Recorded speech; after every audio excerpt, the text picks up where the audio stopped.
नमस्कार दोस्तों, OCN network में आपका स्वागत है। मैं हूं ओमकार चौधरी। सोमवार को एक ऐसी घटना घटी जिससे पता चलता है कि ये जो सोशल मीडिया पर बहुत तीखी प्रतिक्रियाएं हुई हैं, ये जो निशिकांत दुबे, दिनेश शर्मा और मनन मिश्रा से लेकर के कई लोगों की भी बहुत ऐसी प्रतिक्रियाएं आई हैं जिनसे ये लगा कि जो जनमानस है इस समय वो किसी भी तरीके से अब और ज्यादा अराजकता बर्दाश्त करने को तैयार नहीं है। वो चाहे किसी की भी हो, वो चाहे सुप्रीम कोर्ट की ही क्यों ना हो। जो अपेक्षाओं के अनुरूप आज की तारीख में काम करता हुआ दिखाई नहीं दे रहा है, उसको अगर सत्ता से उखाड़ फेंकती है पब्लिक, तब अगर सुप्रीम कोर्ट में बैठे हुए न्यायमूर्तिगण उनके उनकी अपेक्षाओं के अनुरूप बिहेव करते हुए दिखाई नहीं दे रहे हैं, तो जाहिर है अभिव्यक्ति की स्वतंत्रता सबको है, वो अपना गुस्सा निकालेंगे और वो दिखाई दे रहा है। अब उस गुस्से में कई बार कुछ ऐसे शब्दों का प्रयोग भी हो जाता है जिसको हम कहते हैं कि ये शिष्ट भाषा नहीं है।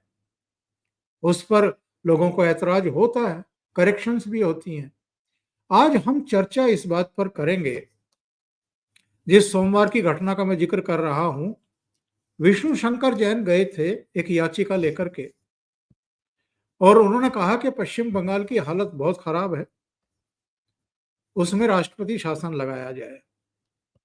और शायद मौके के इंतजार में थे। सुप्रीम कोर्ट के जजेस साहिबान ने कहा कि आप वो कह रहे हैं हमसे करने के लिए जिसे लेकर के हम पर सवाल खड़े किए जा रहे हैं कि हम कार्यपालिका में दखल दे रहे हैं। क्या आप चाहते हैं कि हम राष्ट्रपति से कहें कि वो वहां राष्ट्रपति शासन इम्पोज कर दे? हम तो ऐसा नहीं करेंगे।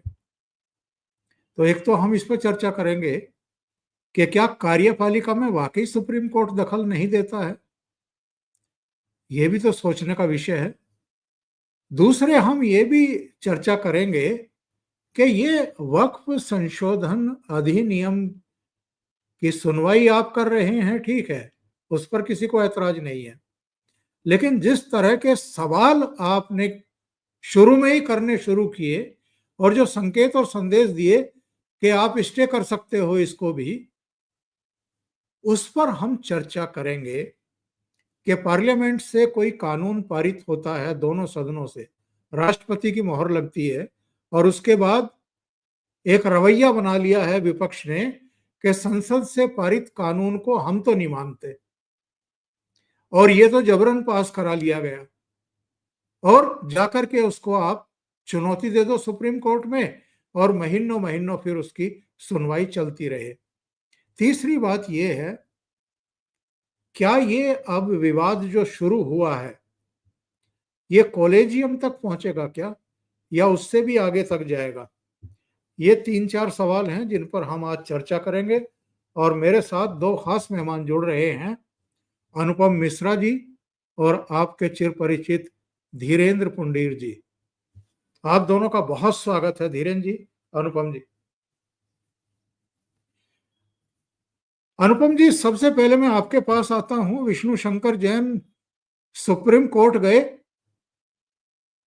एक गलत फैसला था उनका जाने का। राष्ट्रपति शासन सुप्रीम कोर्ट लगाएगा क्या, या ये काम मोदी सरकार को करना है जो नहीं कर रही है? और बहुत दिनों से हम देख रहे हैं कि पब्लिक की नाराजगी भी इसको लेकर के कि पश्चिम बंगाल में बहुत कुछ घट रहा है पर मोदी सरकार कुछ कर ही नहीं रही, हाथ पे हाथ रख के बैठी है।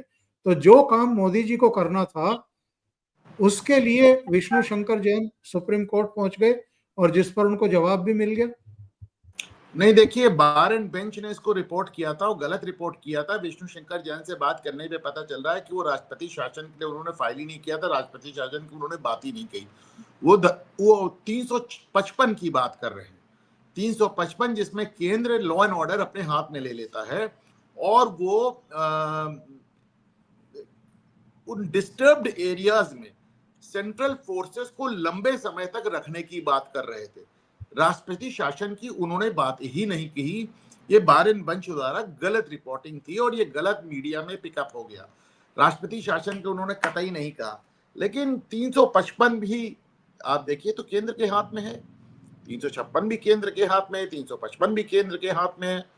तो मतलब ये सारी धाराएं, अनुच्छेद सब कुछ केंद्र के हाथ में है। चाहे तो बिल्कुल लगा सकते हैं, डिस्टर्ब्ड एरिया डिक्लेयर कर सकते हैं, डिस्टर्ब्ड एरिया डिक्लेयर करके वहां पे सेंट्रल फोर्सेस को लंबे समय तक रख सकते हैं। अभी जो वहां पे सेंट्रल फोर्सेस आपको नजर आ रही है वो हाईकोर्ट के आदेश से नजर आ रही है। अभी वो हाईकोर्ट के आदेश है। नॉर्मली राज्य मांगता है सेंट्रल फोर्स, तो ममता बनर्जी से तो आप उम्मीद करें ना कि वो सेंट्रल फोर्सेस मांगेंगी। वो तो सेंट्रल फोर्सेस को गाली देती रहती हैं, वो तो बीएसएफ की ही इसको साजिश बता रही हैं, वो तो सीबीआई वालों को गिरफ्तार करा लेती हैं, तो ईडी वालों को रुकवा लेती हैं, तो इंडियन आर्मी को एक हमलावर फौज डिक्लेयर कर देती हैं। तो ये तो अभी हाईकोर्ट के आदेश से वहां पर सेंट्रल फोर्सेस तैनात हैं और इनको लंबे समय तक रखने के लिए ये तो केंद्र के हाथ में बिल्कुल कर सकते हैं। अब जुडिशरी बार बार निशाने पर इसलिए आ जाती है क्योंकि बाकी मामलों पर वो आउट ऑफ द वे जाके रिएक्ट कर देती है। मणिपुर में आउट ऑफ द वे जाके रिएक्ट कर दिया, कश्मीर में आपको चुनाव कराना पड़ेगा, आउट ऑफ द वे जाके आपने उसको इशू बना लिया। उत्तर प्रदेश जहां पर योगी के मॉडल से उनको, चूंकि योगी का जो लॉ एंड ऑर्डर का मॉडल है, जो बुलडोजर मॉडल है, उससे वो बहुत इत्तेफाक नहीं रखते हैं, तो उन्होंने उत्तर प्रदेश को लॉलेस स्टेट डिक्लेयर कर दिया, कह दिया यहाँ पे कानून व्यवस्था का ढांचा ही चरमरा आ गया। तो ये चीजें जो वो कहते हैं, ये चीजें जो पिक एंड चूज है जुडिशरी का, इसकी वजह से देखिए एक बड़ी एक आम धारणा है कि साहब जुडिशरी जो है पब्लिक ओपिनियन से नहीं चलती। ठीक भी है, चलना भी नहीं चाहिए। जुडिशरी का काम है संविधान को देखना, संविधान को बचाना और संविधान के हिसाब से ऑर्डर्स देना। लेकिन होता क्या है कि समय समय पर सुप्रीम कोर्ट इस बात को कह चुकी है कि द जजेस should speak through their judgements. जजों को अपने जजमेंट के जरिए बोलना चाहिए, टिप्पणियों के जरिए नहीं। पर इसके बाद भी आप देखते हैं कभी हाईकोर्ट जज टिप्पणी करते हैं, कभी सुप्रीम कोर्ट जज टिप्पणी करते हैं और इस तरह की टिप्पणियां लगातार होती हैं। नूपुर शर्मा को आप कहते हैं आपने पूरे देश में आग लगाने के लिए आप जिम्मेदार हैं, और उदयनिधि स्टालिन को आप कहे स्टे दे देते हैं, जो सनातन धर्म को ही खत्म करने की बात कर रहे हैं, जो नरसंहार की बात कर रहे हैं, उनको आप स्टे दे देते हैं। और नूपुर शर्मा तो जमानत तक लेने नहीं गई थी। नूपुर शर्मा तो सुप्रीम कोर्ट से ये कहने गई थी कि भाई हमारे खिलाफ जितने मुकदमे चल रहे हैं उनको एक जगह कर दो, मैं पूरे देश में कहां भागी भागी फिरूंगी, मेरी जान को खतरा है। वो चीज उस पे आपने इतनी बड़ी बात कह दी, और वही काम आपने उस आदमी के लिए कर दिया, मोहम्मद जुबैर के लिए, जिसने नूपुर शर्मा का कटा हुआ वीडियो चलाया। उसको आपने उसके सारे मुकदमे एक जगह कर दिया, उसके आगे एफआईआर लॉन्च करने पे रोक लगा दिया, उसको उन मामलों में देश में पहली बार कहा कि तुम्हारे खिलाफ जितने मामले उसमें जमानत, और जो मामला अभी आगे लिखाया जाएगा उसमें भी जमानत। दो तरह की जमानतें पिछले साल ऐसी दी गई जो भारत के इतिहास में नहीं दी गई। एक, जब जुबैर के लिए कहा गया कि तुमको उस मामले में भी जमानत दी जाती है जो मामला अभी दर्ज ही नहीं हुआ, और दूसरा जब केजरीवाल से कहा गया कि तुमको इसलिए जमानत दी जाती है कि तुम जाके चुनाव प्रचार कर सको। ये दोनों जमानतों का जो एक प्रकार था, ये भारत के इतिहास में पहले कभी नहीं हुआ।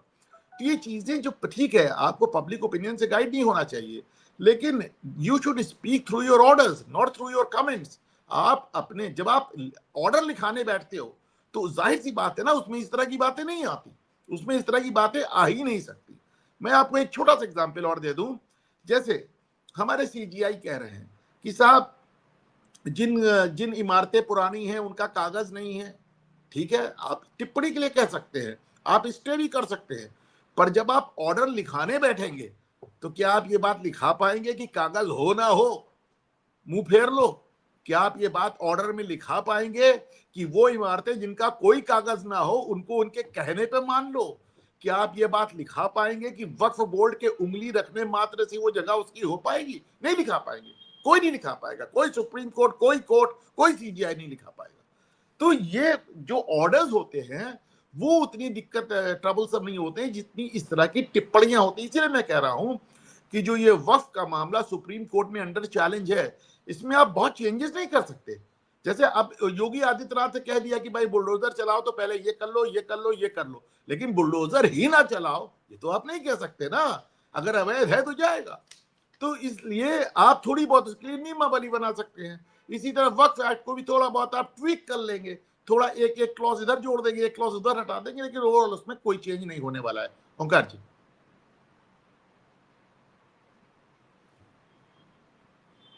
बिल्कुल सही बात आपने कही है अनुपम जी। धीरेन्द्र जी, मैं ये जानना चाहता हूँ 2014 से हम देख रहे हैं कि राजनीतिक रूप से इस देश का विपक्ष लगातार मार खा रहा है। मोदी जी और अमित शाह संसद में भी उन कानूनों को पास करा ले जा रहे हैं जिनको वो राष्ट्र हित में समझते हैं, या जो भारतीय जनता पार्टी के घोषणा पत्र और संकल्प पत्र में वर्षों से थे। धीरे धीरे करके वो सारी चीजें हो रही हैं। विमुद्रीकरण का ले लो, जीएसटी लागू करने का ले लो, कश्मीर का ले लो, अयोध्या में राम मंदिर का ले लो, वो सारे काम हो रहे हैं, आर्थिक सुधार भी हो रहे हैं। विपक्ष विफल रहा है उनको रोकने में, क्योंकि विपक्ष के पास अंक नहीं है, नंबर नहीं है, ताकत नहीं है। तो पार्लियामेंट में भी हार रहे हैं आप, वहां कानून बनते जा रहे हैं। राजनीतिक मैदान में भी आप हार रहे हैं, सिमट रहे हैं। तो आप आखिर में अराजकता की स्थिति पैदा करने के लिए या अपनी हार को जीत में बदलने के लिए जो एक विकल्प है कि सुप्रीम कोर्ट में चैलेंज कर दो इसको। 3 कृषि कानूनों को पेंडिंग करवा दिया। इसके अलावा जो है, आप फिर से जो आपका 2015 में न्यायिक सुधार के लिए, ट्रांसफर पोस्टिंग के लिए कानून लाया गया था न्यायिक क्षेत्र का, वो तो कॉलेजियम बनाए रखने के लिए सुप्रीम कोर्ट ने ही रद्द कर दिया, खारिज कर दिया। तो ये क्या एक अराजकता की स्थिति बनाए रखने के लिए ये सब हो रहा है? और एक वकीलों की फौज है, वही चेहरे हैं, वो इनके लिए सुप्रीम कोर्ट में, जिनके बारे में एक टैग भी चिपका दिया गया है फिक्सर का, और ये मैंने नहीं चिपकाया है, एक पूर्व चीफ जस्टिस ने ही अपने इंटरव्यू में कहा। देखिए, एक चीज तो है कि जो भी कॉन्स्टिट्यूशन का हमारे यहाँ ढांचा बना है उसमें उसके पास राइट तो है, कस्टोडियन है हमारे कॉन्स्टिट्यूशन का, उनके पास एक राइट है, जुडिशियल रिव्यू है, ये ताकत है उसके पास। लेकिन अचानक ये क्या हुआ, जो कानून के सबसे बड़े घर को हम लोग मानते थे, आपने देखा होगा, बल्कि आप ही ने जिक्र भी किया था कि जब आज से महज 10-15 साल पहले कोई आर्टिकल लिखने से पहले कई बार आप सोचते थे, सीनियर आदमी ये सोचता था उसको किस भाषा का इस्तेमाल करना। और हिंदुस्तान के कोने में जो आदमी जिसने जिंदगी में दिल्ली देखी नहीं है, सुप्रीम कोर्ट की सीढ़ियां नहीं चढ़ा है, वो अखबार के एक पन्ने पर पढ़ता है कि कोर्ट ने ये कहा, उच्चतम न्यायालय ने ये कहा, तो वो सिर झुका के मान लेता था, उसको फैसला था। अचानक ऐसा क्या हो रहा है कि लोगों के अंदर इस तरह का रिसेंटमेंट है, और जो रिसेंटमेंट हमेशा पॉलिटिकल आदमियों को हम लोग सोचते हैं कि वो ऐसे ही बयान देते हैं, हर बयान के पीछे उनको अपनी कॉन्स्टिट्यूंसी एड्रेस करनी होती है। तो कोई आदमी ऐसा बयान नहीं देगा जिससे उसकी कॉन्स्टिट्यूंसी उससे वापस जा रही हो।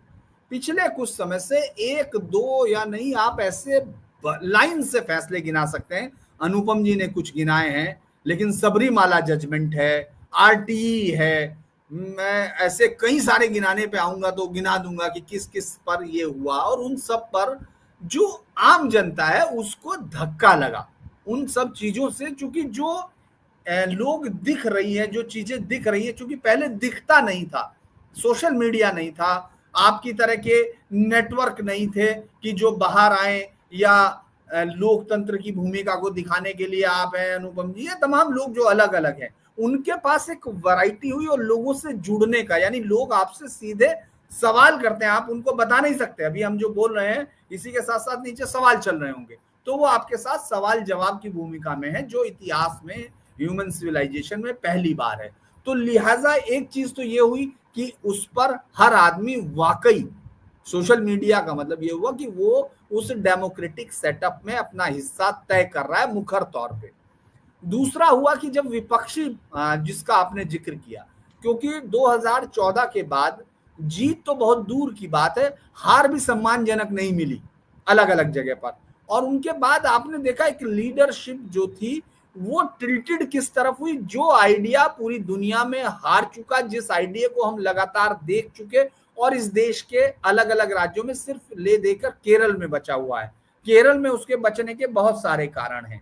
तो आप ये सोचिए कि उस आइडिया की तरफ पूरी राजनीतिक पार्टियां, विपक्ष की, उनको लगा कि शायद यही एक तरीका है, और उसको, या जो मेजॉरिटी है हिंदुओं की, उनके बीच जाति व्यवस्था को जितना ज्यादा, यानी पहले जिस पार्टी का नारा था ना जात पर ना पात पर, वो मोहर लगेगी हाथ पर, वो अब सिर्फ हर चीज में जाति ढूंढ रहे हैं।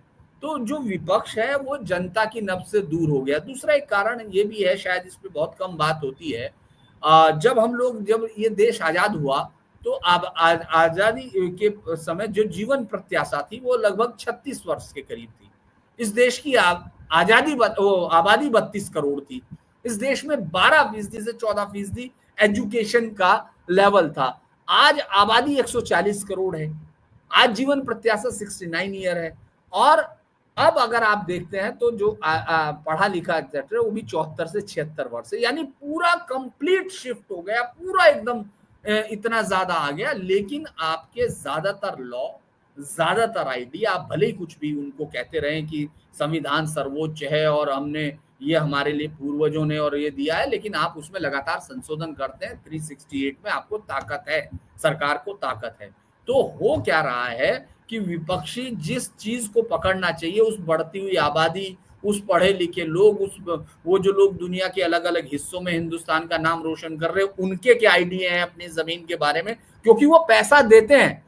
एक मेजर बात यह है कि आप ये कभी गौर नहीं करते, जब हम लोग करते हैं $110 बिलियन अगर वो हिंदुस्तान में रिमिटेंस भेज रहे हैं तो हिंदुस्तान की हर छोटी बड़ी घटना से वो इम्पैक्ट होते हैं। वो तमाम चीजें अगर आप देखेंगे, ब्राउन यूनिवर्सिटी में भाषण देकर अगर आपके विपक्ष का कोई नेता ये सोचे कि वहां से उसको कुछ मिलेगा, वो कॉन्स्टेंसी नहीं है जो एड्रेस की जा रही है। तो विपक्ष क्या कर रहा है कि जब उसके पास ग्राउंड सपोर्ट खत्म हो गई, उसने मुद्दे नहीं ढूंढे, नई चीजें नहीं टकराई, तो फिर उसने उस इकोसिस्टम का इस्तेमाल करने की कोशिश की, और वो हर बार सुप्रीम कोर्ट में पहुंचता है। सुप्रीम कोर्ट के जाने का उसका राइट है, उसको कॉन्स्टिट्यूशन से मिला हुआ है, लेकिन सुप्रीम कोर्ट के हालिया फैसलों का तो नहीं कहते, लेकिन टिप्पणियां बिल्कुल बहुत साफ गोई से क्लियर किया उन्होंने, अनुपम जी ने, कि टिप्पणियां भी हिला देती हैं, क्योंकि एक तरफ आग लगाने वाली महिला के बयान को उसको सुरक्षा नहीं दी, जो सुरक्षा दी जानी चाहिए, या वो आज कहाँ है, वो किस हालात में, और उस बयान पे जो मर्डर हुए उनके डायरेक्ट एक्यूज नहीं, लेकिन उसके साथ कोई एक्यूज को आप जमानत दे रहे हो। आप लगातार देख रहे हो कि आपको 1984 के सिख दंगों पर, जिस पर होना चाहिए था, वो एसआईटी बनी, लेकिन 1990 के ब्राह्मण वो जो घाटी से निकले, उन पर कोई चीज नहीं बनी, कोई नहीं है। एक के बाद एक ऐसे फैसले, आरटीई का मसला है, आप देखिए हिंदू जो मेजॉरिटी गवर्नमेंट कॉलेज है उनमें ये लागू है, माइनॉरिटी में नहीं है। अलीगढ़ मुस्लिम यूनिवर्सिटी में या जामिया में, उन सब में रिजर्वेशन की प्रोसेस SC/ST नहीं। तो ऐसा है सेंट्रल यूनिवर्सिटी। लेकिन ये सब जब सुप्रीम कोर्ट में मामले पड़े रहे इतने दिन तक, उन पर तो कुछ हो नहीं रहा। तो लिहाजा जनता के मन में ये एक शक आ गया है, जो आपने पूछा ना, एक इकोसिस्टम, वो आ रहे हैं लीगली, ऐसा नहीं है कि कोई इलीगली पहुंचा है, लेकिन जनता अब मुझे लगता है ज्यादा मुखर होगी, और इस पर कोर्ट को आज नहीं तो कल ध्यान तो देना पड़ेगा। आप मेरी भाषा में नहीं बोलते हैं, आप मेरी भाषा में सुनते नहीं हो, आप एक भले इंग्लिश लैंग्वेज सभी हम लोग बोलते हो, लेकिन वो हमारी भाषा नहीं है। जब हमारी भाषा नहीं है तो हमारी संस्कृति को वो लेकर जाती भी कहीं नहीं है। लिहाजा इस तरह के फैसले, इस तरह की टिप्पणियां आप सुनते हैं, जब वो ये कहते हैं कि हिंदू एंडोमेंट एक्ट में आप क्या 2 गैर हिंदुओं को जगह दोगे, तब वो ये नहीं सोचते कि आज तक किसी हिंदू मंदिर ने किसी गैर हिंदू की जमीन पर कब्जा या ये नहीं बताया कि ये मेरा है, और उस सर्वे के पैसे सरकार से नहीं आए हैं, और उस सर्वे में उस हिंदू मंदिर को उसके बोर्ड में नहीं सुनवाई हुई, कोर्ट में आई है। तो आप एक फॉल्स इक्विवेलेंस क्रिएट कर रहे हो, और ये अब आदमियों को समझ में आता है। इसीलिए ये सब विपक्षी जो लड़ाई जमीन पर नहीं लड़ी जा रही, वो कोर्टों में लड़ रहे हैं, कोशिश कर रहे हैं, मतलब कोर्ट से उसको कर रहे हैं। और अब आप मैसेज देखिए, आप ये समझिए कि उस दिन जब ये आया तो फैसले के बाद क्या इंटरप्रेट किया गया, वो कोई फैसला तो है नहीं। बिल्कुल साफ किया अनुपम जी ने कि भाई वो टिप्पणी है जो फैसले में नहीं हो सकती। ये उन्होंने बड़ी बहुत ही, मतलब मैं कहूंगा ये बड़ी एक बात है इतनी साफगोई से कहना कि वो फैसले में शामिल नहीं होगी।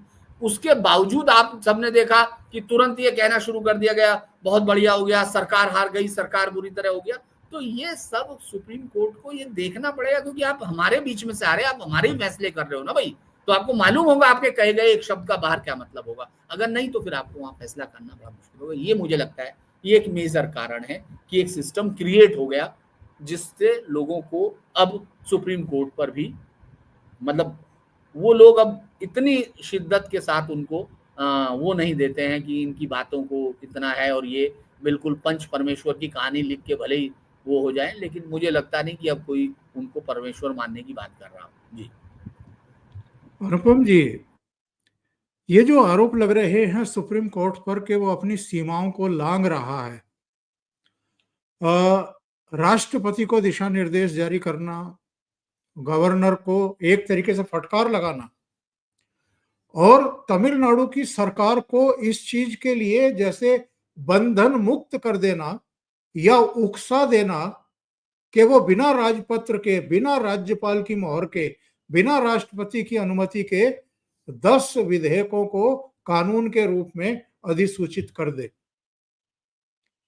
ये इसके अलावा भी कई ऐसे दृष्टांत हैं जब सुप्रीम कोर्ट पर ये कहा गया है कि वो अपनी सीमाओं का अतिक्रमण कर रहा है। ऐसी स्थितियां जब पैदा होती हैं तो निशिकांत दुबे अगर टिप्पणी कर रहे हैं तो फिर हम ये कहेंगे कि वो भी कोई गलत काम तो नहीं कर रहे हैं। एक तरीके से वो एक सांसद होने के नाते जिन्होंने इतनी मेहनत से कानून बनाया, और एक कानून बनाने की जो प्रक्रिया होती है वो बहुत जटिल होती है, और किस तरीके से वो कानून पारित किया गया है। रात को 2 बज गए दोनों सदनों में, 14-14 घंटे जिरह हुई है, सबको बोलने का मौका दिया गया है, और फिर आप जाकर के सुप्रीम कोर्ट में उसको चैलेंज कर दें, उसके बारे में उसके संबंध में आप रायता बिखेरने की कोशिश करें।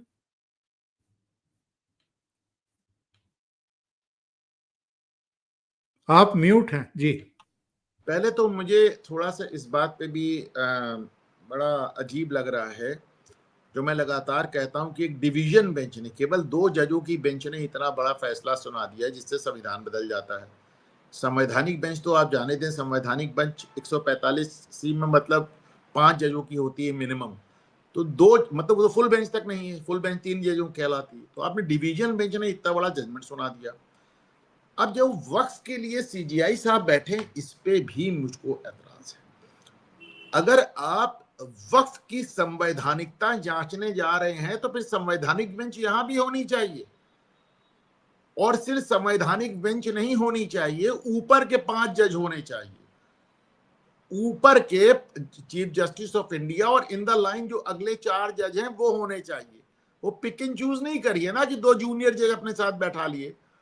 भाई आप अगर इसकी संवैधानिकता की जांच करने जा रहे हैं तो एक पहले संवैधानिक पीठ बनाइए और दूसरे सीनियर मोस्ट 5 जजें रखिए। उसके बाद आप बताइए कि क्या सही है क्या गलत है। वैसे भी देखिए, उन्होंने धनखड़ साहब ने एक बड़ी अच्छी बात कही थी। उन्होंने कहा था कि जब अगर कोई चीज लोकसभा से पास हो जाए, राज्यसभा से पास हो जाए, राष्ट्रपति की मोहर लग जाए, और उसके बाद भी अगर सुप्रीम कोर्ट उसकी जांच करना चाह ही रहा है, तो साहब हमने 1950 में उसका एक प्रोविजन दिया था संवैधानिक बेंच का, लेकिन वो संवैधानिक बेंच हमने 5 आदमियों की इसलिए 5 जजों की इसलिए रखी थी क्योंकि तब जज ही कुल 8 थे। तो यानी जब 8 में आप 5 जजों की बात करते तो बेसिकली आप सुप्रीम कोर्ट का बहुमत बताते हैं कि सुप्रीम कोर्ट में बहुमत जज क्या कह रहे हैं। आज 34 जज है। 34 का आधा 17 होता है, और आधे से एक जज अगर आपको ज्यादा लेना है तो 18 इवन हो जाएगा, तो 19 जजों की मिनिमम संवैधानिक बेंच बैठेगी। और बड़ी मजेदार बात यह है कि धनखड़ साहब ने यह कहा कि अब हम इसको ठीक करेंगे। 5 जजों के जमाने गए, 5 जजों के जमाने थे जब ओवरऑल स्ट्रेंथ 8 थी, आज 34 है, तो संवैधानिक बेंच बड़ी होनी चाहिए। तो मुझे बड़ा आश्चर्य हो रहा है कि जस्टिस पारदीवाला ने डिवीजन बेंच से ऑर्डर कर दिया, और हमारे chief justice of India 2 junior जजेस के साथ बेंच बना के 3 जजों से काम चला रहे हैं। संवैधानिक बेंच से क्यों भाग रही सुप्रीम कोर्ट? आखिर आप संविधान की समीक्षा करने जा रहे हैं तो संवैधानिक पीठ बनाए। एक तो मुझे इस बात का थोड़ा सा आश्चर्य, और मुझे इससे ज्यादा आश्चर्य और इससे ज्यादा समस्या अगर किसी से है तो भारत सरकार के वकीलों से, चाहे वो सॉलिसिटर जनरल हो चाहे अटॉर्नी जनरल हो। ये मेरा काम नहीं है पॉइंट आउट करना, ये पुंडीर साहब का काम नहीं पॉइंट आउट करना, ये काम वहां पे जो सॉलिसिटर जनरल और अटॉर्नी जनरल खड़े हैं उनका काम है पॉइंट आउट करना, और वो वेल प्रिपेयर्ड आते नहीं।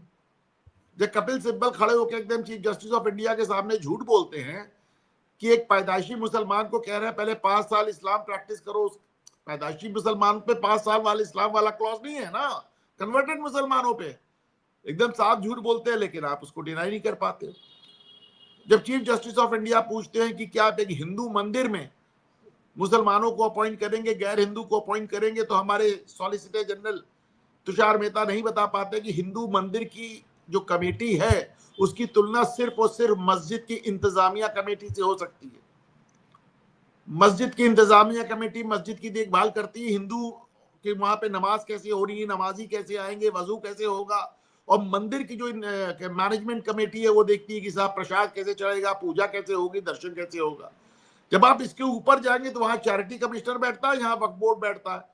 तो वो वक्फ बोर्ड जो है वो संपत्तियों की देखभाल एक चैरिटी कमिश्नर की तरह कर रहा है। तो आप कहेंगे साहब चैरिटी कमिश्नर क्यों नहीं देखभाल कर ले? साहब चैरिटी कमिश्नर इसलिए नहीं देखभाल करता क्योंकि वक्फ की 98% प्रॉपर्टीज अनरजिस्टर्ड है। जब उसका रजिस्ट्रेशन ही नहीं तो चैरिटी कमिश्नर उसकी देखभाल कैसे करेगा? तो वक्फ बोर्ड करता है, क्योंकि वक्फ बोर्ड मौखिक अंदाज में चलता है। तो वक्फ बोर्ड जो है वो उसकी तुलना मंदिर की कमेटी से नहीं हो सकती। पर हमारे सॉलिसिटर जनरल इसका भी जवाब नहीं दे पाए, और इसके लिए तो उन्होंने सिर्फ किरण रिजिजू की स्पीच सुन ली होती, अमित शाह की स्पीच सुन ली होती संसद में, तो वो इनको मालूम हो जाता फर्क। तो it seems he was grossly under prepared, बिल्कुल उनकी तैयारी नहीं थी। वो किसी बात का जवाब नहीं दे पाए। वो ये भी नहीं कह सकते कि भाई बाप एक संवैधानिक पीठ तो बना लें, 2 जजों और 3 जजों की बेंच से आप फैसला क्यों सुना रहे हैं? तो आप सोचे ना सरकार की तैयारी कितनी कमजोर आपको नजर आ रही है। यही एक हरीश साल्वे थे, सुना है कि वो बोरा मुसलमानों की तरफ से वो भी आ गए हैं। उनके आते ही देखिए ओवैसी ने हाहाकार भी मचा दिया है, क्योंकि साल्वे साहब को उनको भाई अच्छा चूंकि वो इंग्लैंड शिफ्ट कर गए हैं, उनका यहाँ कोई स्टेक भी नहीं है, बड़े खुल के बड़े मुखर होके बोलते हैं। वो यशवंत वर्मा केस पे भी बोले, वो कोलिजियम पे बोले, वो हर मुद्दे पे बोलते हैं। वो तो जाके इंटरनेशनल कोर्ट ऑफ जस्टिस में कुलभूषण जाधव की फांसी रुकवाए आए थे 1 रुपया लेकर। तो मेरा अपना मानना है कि साहब हमारा जो वर्तमान सरकारी वकील का पैनल है, और साहब बड़े बड़े भारी पद होते हैं साहब, ये अटॉर्नी जनरल और सॉलिसिटर जनरल बनना लोगों का ख्वाब होता है। जैसे आईएएस में लोग जाते हैं, कहते हैं एक दिन चीफ सेक्रेटरी बनेंगे, एक दिन कैबिनेट सेक्रेटरी बनेंगे, तो सॉलिसिटर जनरल और अटॉर्नी जनरल बनना बड़े भारी पद है साहब। मैंने बड़ी नजदीकी से इनको देखा है। एडवोकेट जनरल बड़े बड़े पद है, उसमें अगर हमारे वकील इस कदर कम तैयारी से जा रहे हैं तो इसका दोष किसको दिया जाए? मैं मानता हूं कि किरण रिजिजू लॉ मिनिस्ट्री बहुत अच्छा चला रहे थे, बहुत ही अच्छा चला रहे थे, उनको आपने हटा दिया। तो ये फिर लॉ मिनिस्ट्री का काम है कि आप देखें कि आपके वकील, आपके सरकारी वकील आपको ठीक से रिप्रेजेंट क्यों नहीं कर पा रहे। और बात सिर्फ वक्फ बोर्ड की नहीं है, आप लाइन से सारे मुकदमे निकाल के देख लीजिए, एक भी मुकदमे में आपको नजर आएगा सरकारी वकील कोर्ट से प्लीड करते नजर आते हैं, घिघियाते नजर आते हैं, चढ़ के अपनी बात नहीं कह पाते, जो सच है वो भी नहीं कह पाते साहब। और ये एक पैटर्न हो गया, ये केवल इस मुकदमे की बात नहीं है ओंकार जी। बात तो आप बिल्कुल सही कह रहे हैं साहब, और धीरे केशवानंद धीरे भारती में ही 13 लोग थे, मतलब उसी में उस समय जिस फैसले को आप ले रहे हो, जिसके कुछ नहीं। धीरेन्द्र जी, ये जो अगर उस फैसले को आधार बना रहे हैं तो वर्तमान संवैधानिक पीठ में मिनिमम 15 लोग होने चाहिए।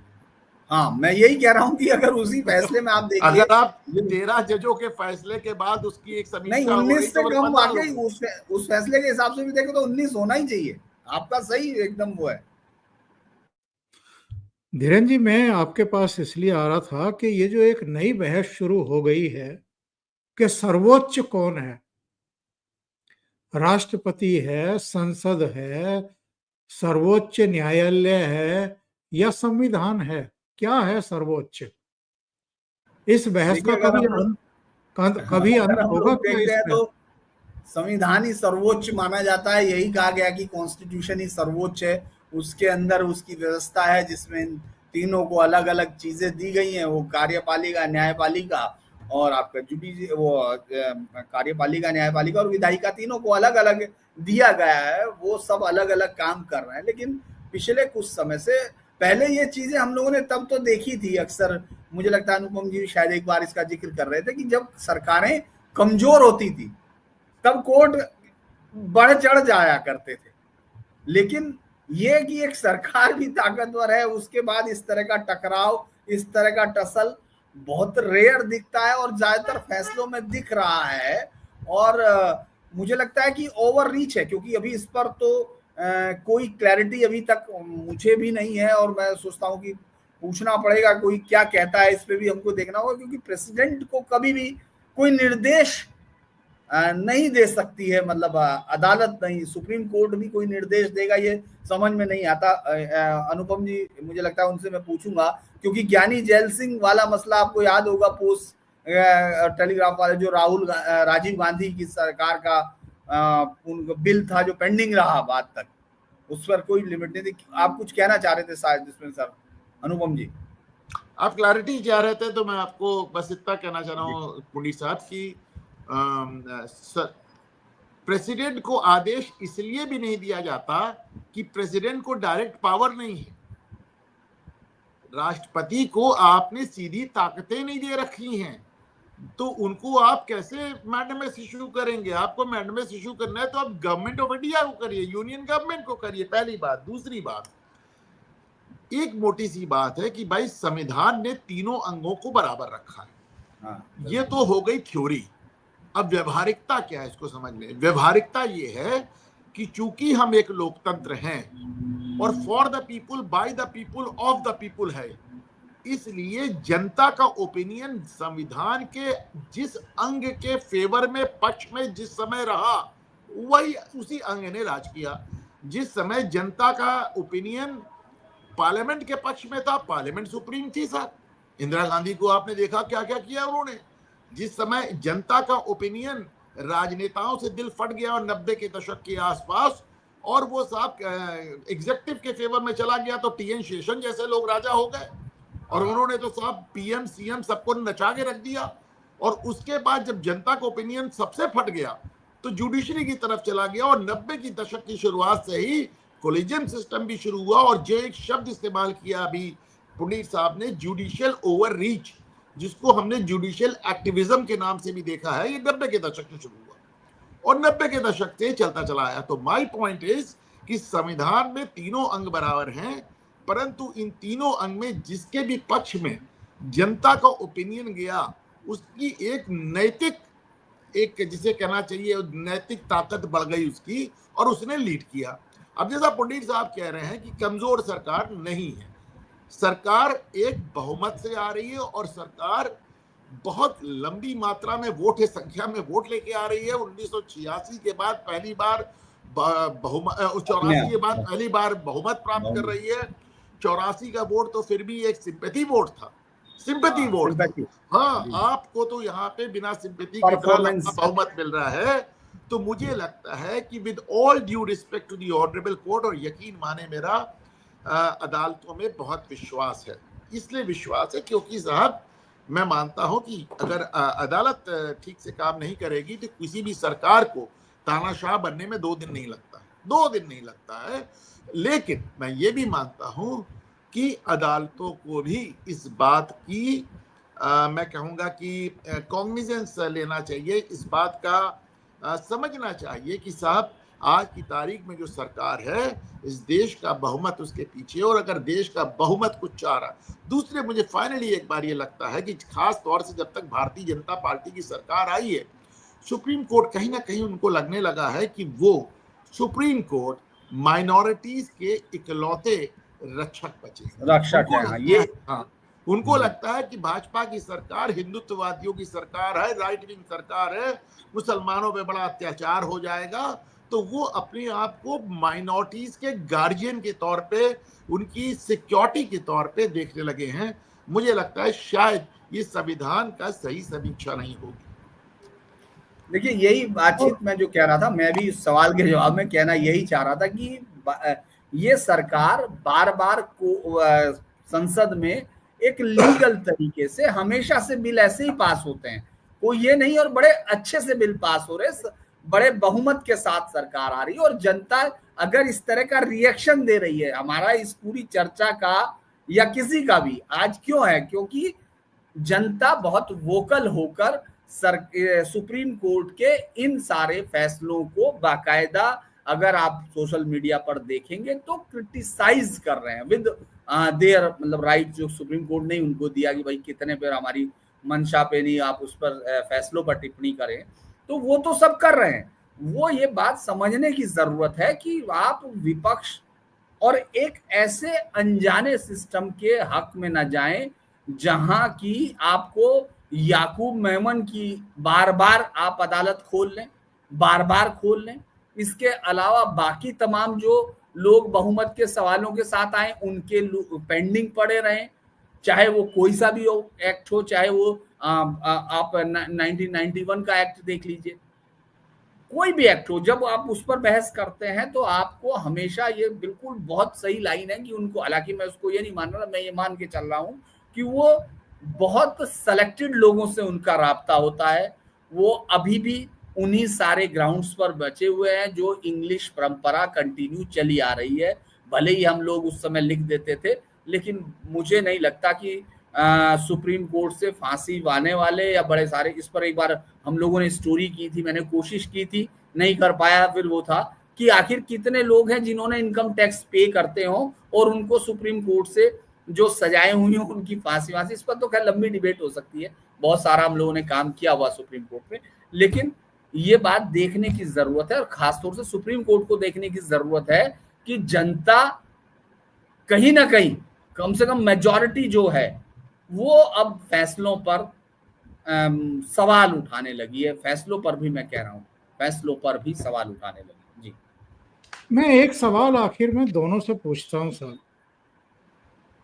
मैंने एक प्रोग्राम में अभी संजय दीक्षित के साथ हम रिकॉर्ड करवा रहे थे दोपहर में, मैंने कहा था कि मैं 3 अखबारों में संपादक रहा, 2 अखबारों में तो मैंने एडिटोरियल भी लिखे, और जब हम एडिटोरियल लिखते थे सुप्रीम कोर्ट पर, जब कुछ टीका टिप्पणी करनी होती थी, बहुत सोच समझ करके शब्दों का चयन करते थे कि कहीं ऊंच नीच ना हो जाए, और उस समय सुप्रीम कोर्ट की छवि भी बहुत अच्छी थी।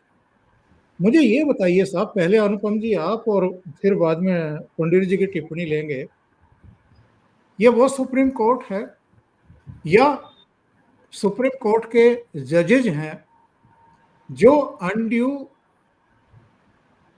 जो आदेश में नहीं लिखते हैं वो टिप्पणियां भी उछालते हैं, या सुर्खियां पाने के लिए, या किसी को खुश करने के लिए, या सरकार को फटकारने के लिए?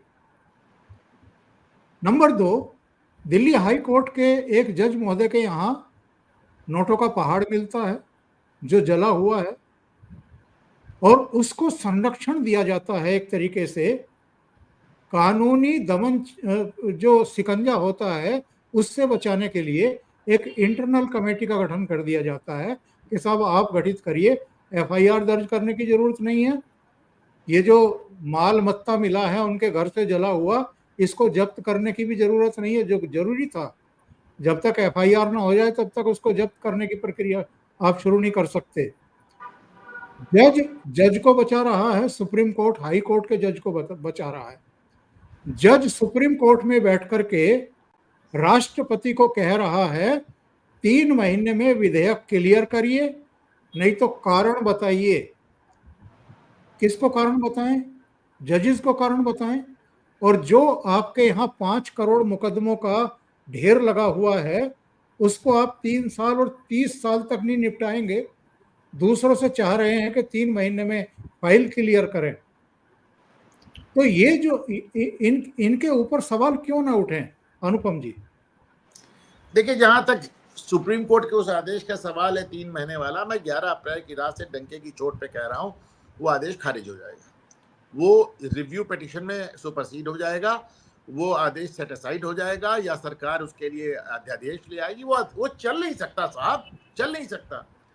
अब जाके जो स्टालिन जिस तरह की ऑटोनॉमी की बात कर रहे हैं, बेसिकली स्टालिन चाहते हैं कि 370 अब उनको तमिलनाडु में मिल जाए। हाँ। आप सोच के देखें कि केरल सरकार का वकील आता है और चीफ जस्टिस ऑफ इंडिया से कहता है कि हमें आपका मुकदमा नहीं सुनवाना, मेरा मुकदमा जस्टिस पारदीवाला के भेज दो। खुली कोर्ट में कहता है, इसको बेंच हंटिंग कहते हैं, जिसके खिलाफ सुप्रीम कोर्ट बहुत ज्यादा नाराज हो चुका है। तो आप देखिए 10, और सिर्फ इतना ही नहीं होगा, वो जो 10 बिल स्टालिन सरकार ने एक्ट बना दिया पहली बार बिना गवर्नर के सिग्नेचर से, वो 10 बिल खारिज होंगे, दावा कर रहा हूं। इसके बगैर अनार्की आ जाएगी भाई। कल उमर अब्दुल्ला कश्मीर से कोई ऐसा इडियोटिक बिल पास करके ले आएंगे जिसमें 370 नाम नहीं होगा, सुविधाएं वही होंगी, और प्रेसिडेंट को 3 महीने में उसको करना पड़ेगा। अभी जैल सिंह का जिक्र कर रहे थे पुनीत साहब, जैल सिंह पढ़े लिखे नहीं थे, कच्चा 5 पास थे, लेकिन जब राजीव गांधी शाहबानो केस में परेशान हुए तो वो साहब वो पोस्टल बिल ले आए, जिसको हम लोगों ने प्रेस बिल कहा मीडिया वालों ने, क्योंकि उसमें सरकार को लोगों की चिट्ठी खोल के पढ़ने का आदेश था, पढ़ने का। Gel Singh despite being not formally educated, वो समझ गया कि क्या होने वाला है, उन्होंने उठा के रख लिया, बोला नहीं। 12 साल 87 से 99 तक 12 साल वो बिल राष्ट्रपति भवन में पड़ा रहा। जैल सिंह, फिर वेंकटरमन, किसी राष्ट्रपति ने नहीं किया, और 1999 में उसको अटल बिहारी सरकार ने वापस लिया। तो ये तो संभव ही नहीं है, ये कानून तो संभव ही नहीं है, मान लिया। अब तो किसी को गवर्नर राष्ट्रपति की जरूरत ही नहीं पड़ गई भाई, अब तो हम कानून पास करेंगे, हो जाएगा खत्म। ये तो जाने दे। अब रही बात टिप्पणी की, देखिए टिप्पणी में मेरा ये सिर्फ मानना है कि अभी जैसे अगर हम लोग बात कर रहे हैं तो बातचीत में कुछ ना कुछ आदमी के मुंह से निकलता है, कोई बहुत बड़ी बात नहीं है वो साहब। इसीलिए अक्सर करके जजेस कहते हैं कि साहब हमने जो टिप्पणियां की हैं मीडिया उसका नोटिस ना ले। चलिए मान लिया, लेकिन आज जब आप अपनी कार्रवाई को लाइव ब्रॉडकास्ट कर रहे हो, सोशल मीडिया का युग है, तो क्या यह संभव है कि मीडिया उसका नोटिस ना ले? क्या मीडिया नहीं लेगा तो सोशल मीडिया ले लेगा, रेगुलर मीडिया नहीं लेगा तो सोशल मीडिया ले लेगा। तो भाई आप आज इस ट्रांसपेरेंसी के युग में ये संभव नहीं, बिल्कुल संभव नहीं। हमारे चीफ जस्टिस साहब कहते हैं कि जब हम बेंच पे बैठते हैं तो ना हमारा धर्म होता, ना जाति होती, ना वर्ग होती है, एकदम सेकुलर होते हैं, लेकिन विचारधारा तो तब भी होती है ना साहब। और जब आप टिप्पणियां करते हैं तो उससे आपकी विचारधारा झलक जाती है। तो इसलिए द जजेस आर ट्रेंड कि आप अपनी टिप्पणियों के जरिए अपनी विचारधारा जो कुछ की हो उसको जाहिर ना होने दें। एक चीज तो मैं हमेशा एक बात कहता हूं कि आज सुप्रीम कोर्ट में जो भी जज है वो 62 से 65 साल की उम्र में है। वो साहब वो नेहरूवियन एज का प्रोडक्ट है, जिसने आर्यन इन्वेजन थ्योरी पढ़ के पढ़ाई की, जिसने ये जाना कि हिंदुस्तानी तो जिंदगी भर हारे हैं, जो ये जान के। आज देखिए जो नए जजेस आ रहे हैं, आप एक ध्यान दें, सुप्रीम कोर्ट आज इतने आदेश कर क्यों रहा है? सुप्रीम कोर्ट इतने आदेश ये कर रहा है क्योंकि ये आदेश हाई कोर्ट नहीं कर रहा है। हाई कोर्ट नहीं कर रहा तभी तो सुप्रीम कोर्ट कर रहा है ना। हाई कोर्ट में जो यंग जजेस आ रहे हैं वो आप सोचे ना, आज जो 45 साल का आदमी जज हो रहा है, 46 साल का आदमी जो जज हो रहा है, तो साहब वो सोशल मीडिया एज में आया है, उसको बहुत कुछ सच्चाइयां मालूम है। वो तमाम तल्ख हकीकतें जो आपने दबा के रखी थी वामपंथियों ने, वो आ रहा नहीं। तो आप आज की तारीख में हाई कोर्ट के जजेस और सुप्रीम कोर्ट के जजेस के मिजाज में अंतर देखेंगे। फिर कह रहा हूं, सुप्रीम कोर्ट इतने ज्यादा आदेश इसलिए कर रहा है। अब आप देखें, अभी सुप्रीम कोर्ट ने आदेश दिया कि प्रयागराज में योगी सरकार ने जिन लोग का घर गिरा 10-10 लाख रुपया दे, होंगे वतीक अहमद सेक्रेटरी 10-10 लाख रुपए थे, लेकिन वही लोग जब इलाहाबाद हाई कोर्ट गए जिनके लिए लोकल मामला था, जो यहाँ पे फर्स्ट हैंड देख रहे थे, उन्होंने नहीं, उन्हें खारिज कर दिया, तभी सुप्रीम कोर्ट गए ना, तभी सुप्रीम कोर्ट गए। तो सुप्रीम कोर्ट इतने आदेश इसलिए कर रहा है कि हाई कोर्ट नहीं कर रहा है। तो ये टिप्पणी वाली बात मैं मानता हूं कि जजेस आर ट्रेंड, कि उन्हें मालूम होना चाहिए कि उनकी टिप्पणियों से विचारधारा सामने आती है, विचारधारा से उनका जजमेंट जो है वो बायस नजर आने लगता है, और खास तौर से जब आप उसका लाइव ब्रॉडकास्ट कर रहे हैं तो you will have to be very cautious. Omkar ji देखिए सर, बात वहीं से शुरू करूंगा क्योंकि ये बात बहुत दिन से मुझे लगता है आपके साथ भी एक बार हुई थी कि हाई कोर्ट में अब जो पहुंच रहे हैं जज, हाई कोर्ट और सुप्रीम कोर्ट का अंतर, उसको वही मैं इसी लाइन पर मैं था, क्योंकि हाई कोर्ट के अब कुछ फैसले ऐसे आ रहे हैं जो उस इकोसिस्टम को ब्रेक होते हुए दिखता है क्योंकि वो सवाल कर रहे हैं, वो वहां वो समझ रहे हैं, क्योंकि वो पढ़ के आ रहे हैं। वो सिर्फ 12,000 के साथ आया वो आदमी एक घोड़ों के साथ पहुंच गया और उसने हरा दिया, या तमाम लगातार हारते रहे, वो सब थ्योरीज सब खत्म हो गई। वो राखी गढ़ी, सोनौली के रथ, आर्यन डीएनए और तमाम को पढ़ के आ रहे हैं। वो सिर्फ यही नहीं आ रहे, और खासतौर से इस तरह के अब जो उनके यहाँ बहस भी है उसमें भी उस तरह का। तो आप ये देखेंगे कि लोअर कोर्ट और जो हाई कोर्ट है वहां तक ये पहुंच हो गई है, वहां तक उस तरह के अलग अलग जगह। चेन्नई हाई कोर्ट के कुछ फैसले आपको याद होंगे, अभी कुछ दिन पहले इस तरह के फैसले उन्होंने दिए जो कई सारे अच्छे फैसले थे। अच्छे का मतलब जो हिस्ट्री को समझते हुए फैसले थे। मैं यही बार बार इनसे कह रहा था बात में, जब हम लोग बैठे थे उनके यहाँ एक जब डायलॉग वाले शो में भी, कि वो जो ये लोग आए हैं जो जज अभी सुप्रीम कोर्ट में हैं, उनका वाकई जमीनी रिश्ता या उन तमाम चीजों से उतना ज्यादा मुकम्मल नहीं दिख रहा है जितना बाकी सब में दिख रहा है, क्योंकि वो अभी उस पूरी कहानी में चल रहा है जो उनको ये लग रहा है कि यहाँ जब मैं देख रहा था कि इस्लाम को लेकर या उनको जब वो टिप्पणी करते हैं सारी चीजें, तो वो आज तक राहुल सांतकृतायन की वो पूरी किताब पढ़ के आते हैं जिसमें उसने जो लिखा, मैं हैरान हूँ, इतने मतलब राइटर, और हम तो यही मान के बड़े हुए थे, लेकिन मैंने अभी वो पढ़ी है। मैं आपको अगर नहीं पढ़ी होगी तो भेजूंगा, और तमाम दर्शक भी उसको जाके देख सकते हैं। आप हैरान हो जाएंगे कि अगर वो किताब किसी इस्लामिक स्कॉलर को दिखा दी जाए तो वो जूते से मारने लगेगा, जो उसको दिखाएगा उसको, लिखने वाला तो उसको मिलेगा नहीं, क्योंकि वो इतनी कहानियां सबने लिख दी हैं। उन सब कहानियों को पढ़ के ये सुप्रीम कोर्ट के जज, मुझे कई बार लगता है कि आप लॉ पर बात कर रहे हैं, लेकिन आप उस बात को तुरंत ले जाते हैं कि नहीं ये माइनॉरिटी का है, ये उसका इशू है, और आप इसको मेजॉरिटी के साथ एकदम कंपेयर करने लगते हैं, जो बिल्कुल संभव नहीं है, जो किसी कीमत पे संभव नहीं। और मैं बार बार यही कह रहा था, सुबह भी बात हम लोग कर रहे थे कि ये जज अगर सिर्फ इस पढ़ाई को देखते हैं, इनका हिंदुस्तान की इथोस और उससे कोई रिलेशन नहीं होता, तो फिर किसी भी जज को बैठाया जा सकता है, फिर किसी को होने की जरूरत क्या है, कोई भी पढ़ के आ सकता है, अमेरिका वाला भी बैठ सकता है। आप यहाँ के हैं, यहाँ की इथोस जानते होंगे, यहाँ के लोगों को समझते होंगे, इतिहास को समझते होंगे, और उसके आधार पर फैसले लेने की कोशिश करते होंगे, सिर्फ यही नहीं है। तो मुझे लगता है कि और वो जो ऑब्जर्वेशन है वो कई बार, चूंकि मैं भी सुप्रीम कोर्ट कई बार कवर कर चुका, उनके ऑब्जर्वेशन पर हम लोग लेके बाहर भागते हैं, फिर वो खबर बनती है, वो तेजी से भागते हैं। और वो खासतौर से जब लोढ़ा साहब थे, उससे पहले सिंघवी साहब, तमाम लोगों को हम लोग कवर करते थे, तो उस समय यही होता था। मुझे लगता है कि जजों को अब ये खुद समझना चाहिए कि ये सोशल मीडिया का दौर है, यहाँ नेताओं को भी अब अपनी जबान पर जो है नियंत्रण करना सीख लिया। जो पहले आपने देखा होगा, हम लोग चूंकि इलाकों के हैं तो वहां गाली किस तरह आराम से दे दी जाती थी, कोई आज भी वो दे देते थे, लेकिन अब वो चूंकि जो अगले दिन वायरल हो जाती है तो वो धीरे धीरे सब समझ रहे हैं। आप देख रहे हैं कि भाषा का वो आ रहा है। तो ये मुझे लगता है सुप्रीम कोर्ट जैसे उनको भी समझना पड़ेगा कि आपको इस तरह की कोई चीज नहीं कीजिए, चूंकि आपको लाइव देख रहे हैं। मैं देख रहा था अभी, मुझे लगता है आप भी उसमें भी देख रहे होंगे, अनुपम जी भी और आप भी, तब 60-60 हजार लोग जुड़ रहे थे, जो अलग चैनल अलग काट रहे थे, वो कुछ नहीं कर रहे थे, बस उनको लाइव काट रहे थे। तो आपको समझना पड़ेगा कि वक्फ वाले मसले पर जब मैं देख रहा था लाखों लोग लाइव देख रहे हैं, तो आपकी एक छोटी सी टिप्पणी भी होगी तो ये आपको भी समझना पड़ेगा जब आप।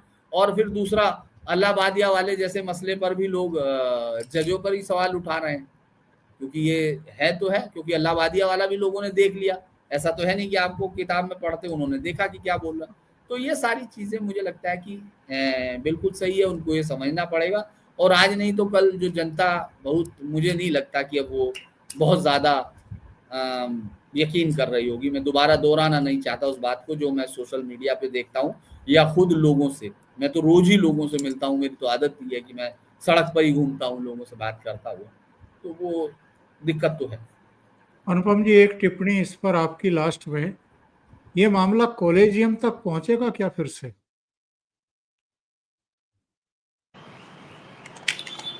देखिए, कॉलेजियम तो एक ऐसा मामला है जो जब से चल रहा है। आपको लगता है वो आज से शुरू हो, नहीं, जब से कॉलेजियम आया है तब से वो ज़ेरे बहस रहा है और लगातार उस पे लोग कमेंट करते रहे हैं।